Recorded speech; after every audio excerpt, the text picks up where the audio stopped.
Okay, y'all, I'm back. While this is mixing and it's starting to get light and fluffy, I'm going to show you what that looks like. It's going to look like that. You just want to let it go for the full 5 minutes. And it's going to get even lighter and fluffier than that. So in a separate bowl, I went ahead and measured out the flour and the cocoa powder. And that's 2 cups of all-purpose flour and 3/4 of a cup of the natural unsweetened cocoa powder. And you just want to shift. You want to sift this in a small bowl or in a medium-sized bowl. Now you can whisk this together, and the recipe actually does say to whisk together, but I'm doing it through a sieve because sometimes cocoa powder can get lumpy, and you don't want lumps in your chocolate cake.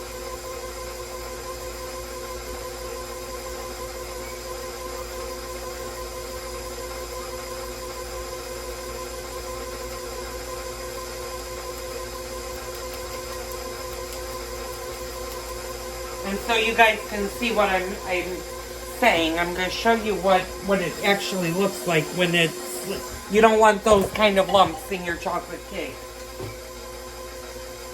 So what you can do is you can use your hands and push them through the grate.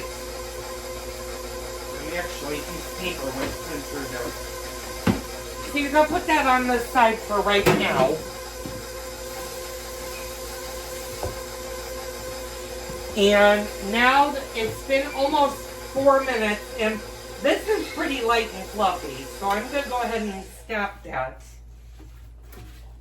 And now it says add the eggs to the butter mixture one at a time, and we need 4 large eggs. So I'm going to turn this on the stir, and we're going to add them one at a time.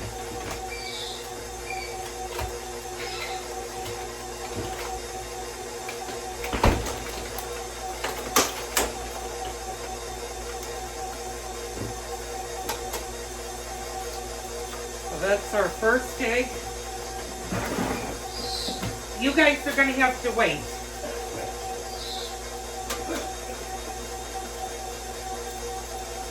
And that's egg number 2.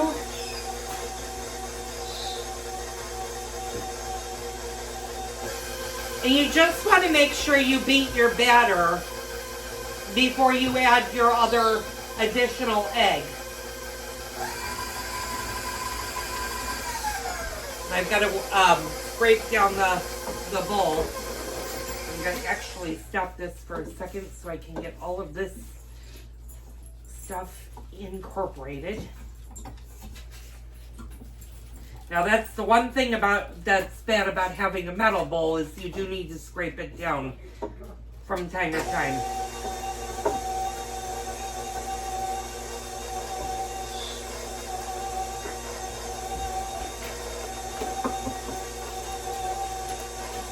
So we added 2 eggs. We're going to put our third one in.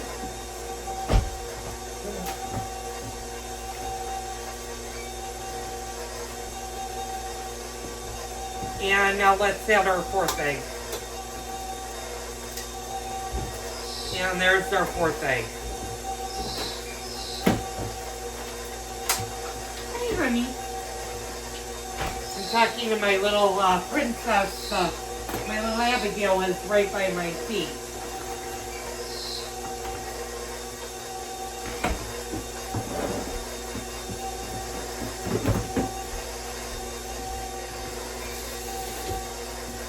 Now, we're going to beat this pretty good. Let's get this beaten.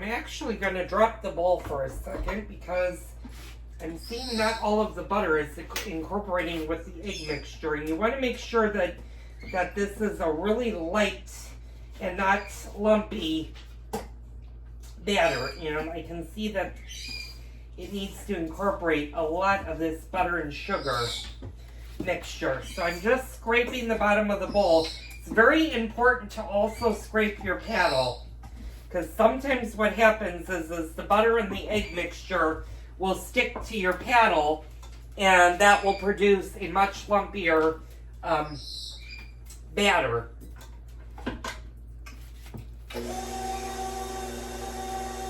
And I'm just going to let this go for a few minutes because it needs to whip out the bubbles and stuff. So after that, the eggs start additionally. So we're going to slowly blend in 1/3 of the flour mixture into the cream mixture and then half the milk. So, and we need, like I said, I'm going to do 1 cup of milk. And then I'm also going to add the sour cream. And I got my container of sour cream right here, and I've got my container of milk.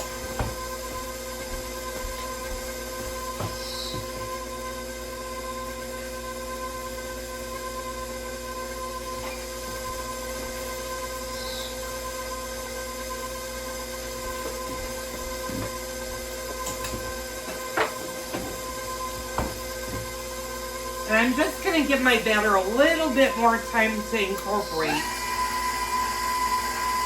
It's still kind of lumpy, so I'm just going to let this incorporate a little bit more.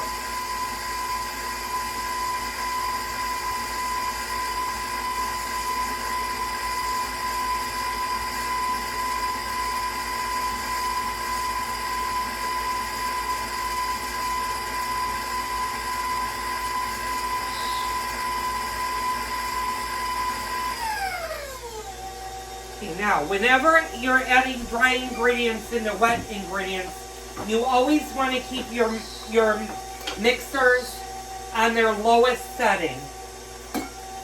So we're going to add about 1/3 of this mixture in. Okay, yeah. There we go. And I'm just going to slowly add this in. And then we're going to alternate mixing our milk with the rest of this.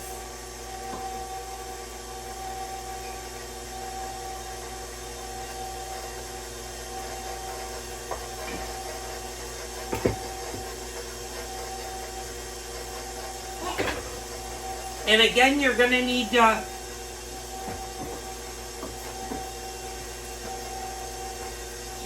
to take your... Ooh. Well, that was one way to break a paddle. So don't do like I did and have your paddle get stuck in here. Fortunately, I can grab that out. And I'll have to get a new paddle.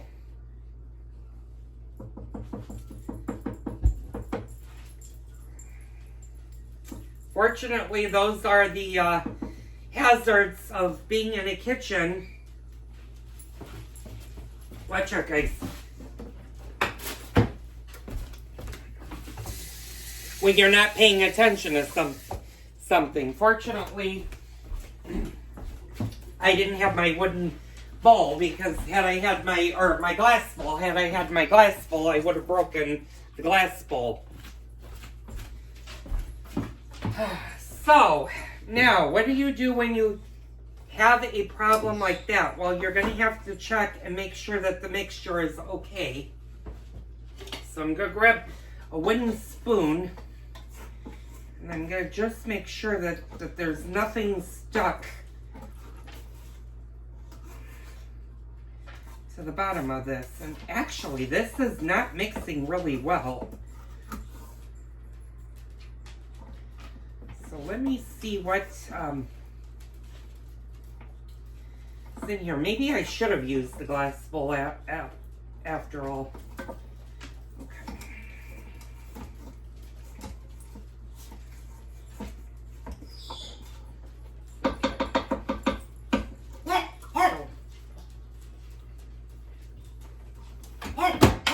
Well, it does taste good. Okay, I'm gonna beat this a little bit longer.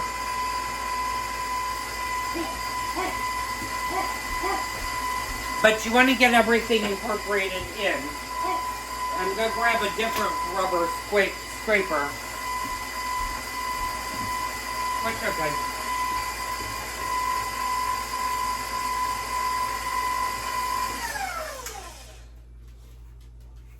And this time I'm going to take everything off. Yeah, this recipe might do better with granulated, with the super fine versus the granulated. I'm noticing that it's really lumpy in places. And it shouldn't be lumpy at all. It should be nice and smooth.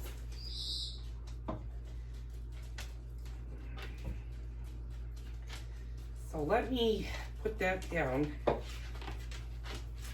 And I'm just going to beat this a little bit more.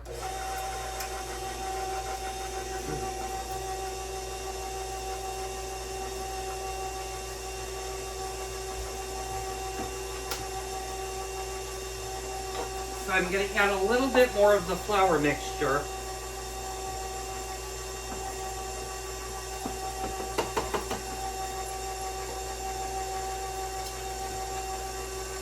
And I'm going to add more of the milk.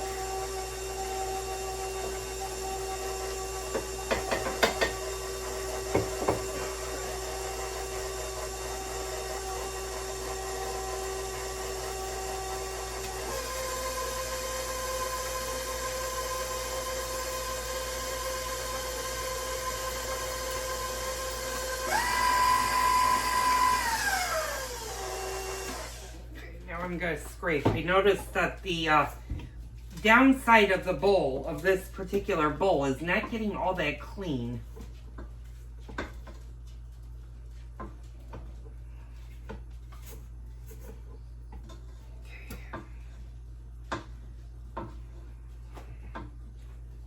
So I'm just going to get that locked in. There we go. Alright, it is starting to smooth out a little bit now. I'm going to stop the video for one quick second. I'll pick it right back up.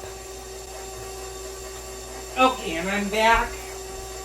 So, I'm going to add the remainder of our flour to this. And actually, what I might do is, I'm going to do it on this side. I'm not used to working from this side of the bowl. I'm always used to working from the front side. So I'm just slowly incorporating the rest of our flour mixture in. And now what I'm going to do is I'm going to take my sour cream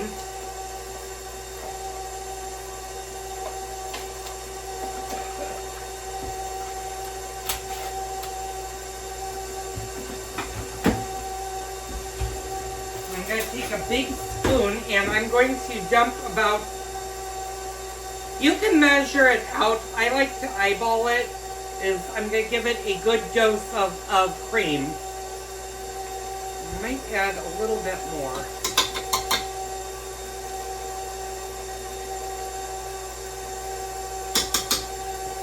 Okay, that's enough.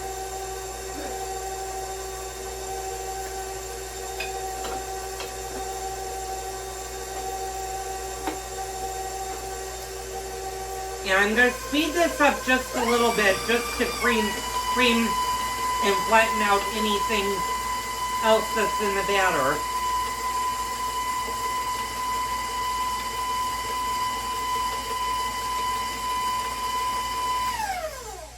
And I think what might have happened with this batter is that it wasn't whipped fully. But it is definitely chocolate. But it's still very lumpy. But boy, does it taste good. Okay, let me put Yeah, that's a good batter. Okay, I'm just gonna give it a couple of minutes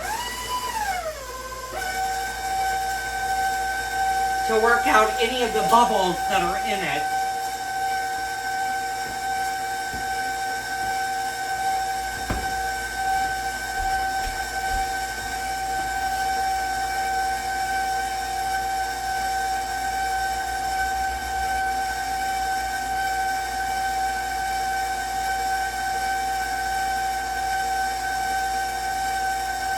Okay, so it does say to grease and flour 2 9-inch round cake pans, 2 or 3 8-inch round pans, or a 9 by 13-inch sheet cake if you're going to do a sheet cake. Well, since we've already prepared our pans, let me move this off the table. I'm going to move all of the kitchen stuff in. So what I'm going to do is I'm just going to move the stuff that we're not using right now. Pardon me, Bella.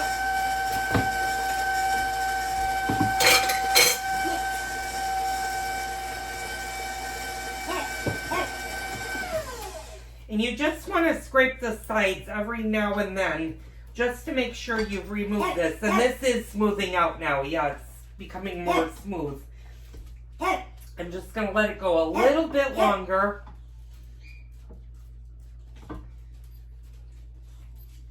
And it should be...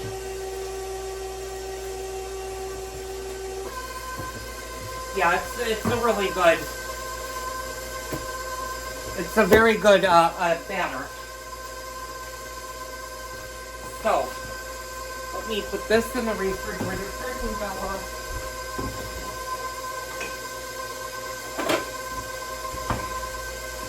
I'm trying to put some of the ingredients that I know I'm not going to be using for a while away. And then once the cakes have cooled, we'll come back and we'll do a frosting for them. Need to actually wash that. Here. Alright, got to put more flour in there.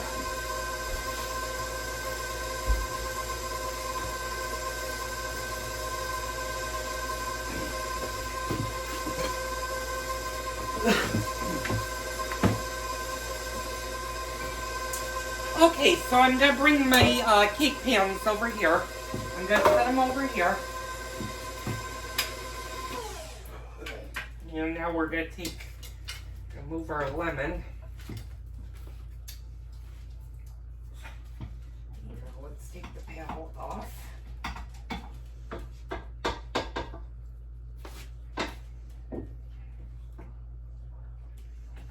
Now, of course, if you have little guys that like to lick the beater, you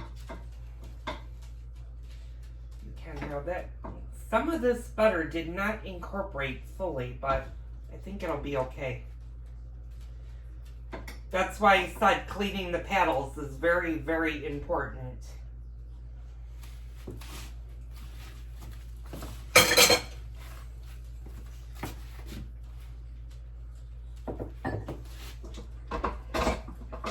Okay, so now what we're going to do, and this is a very important step, you want to evenly distribute these between the two pans. So we're going to do the first one like that. And we're going to pour the second one in.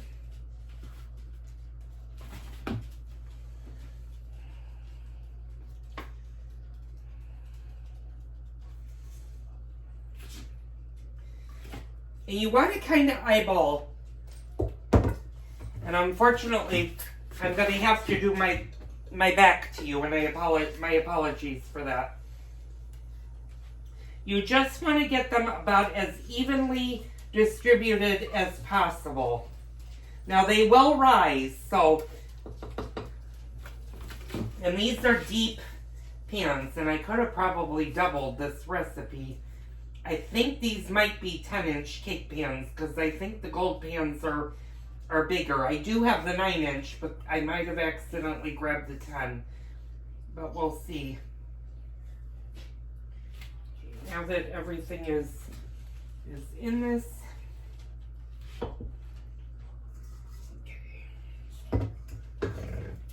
Now what you want to do is you want to take your cake and you just want to pound it a little bit like that. That takes out all of the air bubbles. Now what you're going to do is you're going to pop it into a 350-degree oven. And you're going to bake it for, I think, 30 to 35 minutes, or until a toothpick is inserted, it comes out clean. When that happens, what you're going to do is you're going to let them...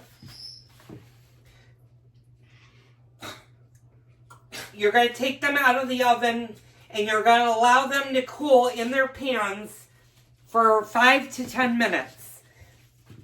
After that, then you're going to flip out your cake, and then you're fully going to let it cool before you frost it. So, let's get these into the oven and get them baking.